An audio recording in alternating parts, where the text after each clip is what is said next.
You know, if we've heard one thing from the public, from the media, from the LAO, from the treasurer, from the director of finance, from just about everybody outside these chambers that's looked at this $40 billion fiscal mess, what we've heard is it's going to take compromise to find our way out of it. Tonight, the Democratic caucus is reaching out in the spirit of compromise. You've heard about how painful many of these cuts are that we're here voting on tonight. The revenues we're proposing tonight are painful too. None of us like doing this. I hate the 1.5-cent sales tax. I really don't like it. Unfortunately, politics is the art of the possible. So we have to think about all of the parties that could be involved in the kind of compromise that will get us out of this deal. We will see in the hours ahead if the Republican caucus is capable of compromise.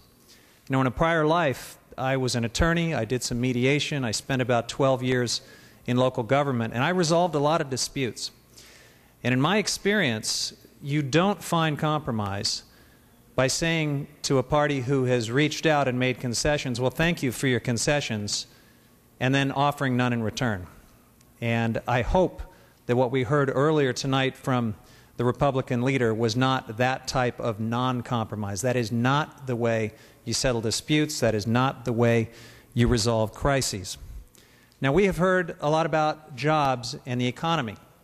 And I want to tell you that I care about jobs and the economy as much as anybody in this room. The Democratic caucus cares dearly about putting people to work and helping working families.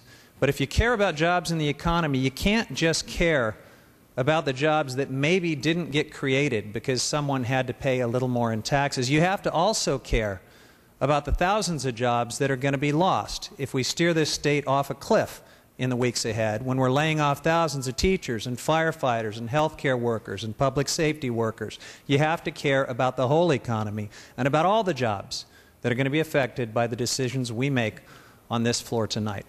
Now, many of you in the Republican Party have taken a pledge to Grover Norquist that you will never raise taxes.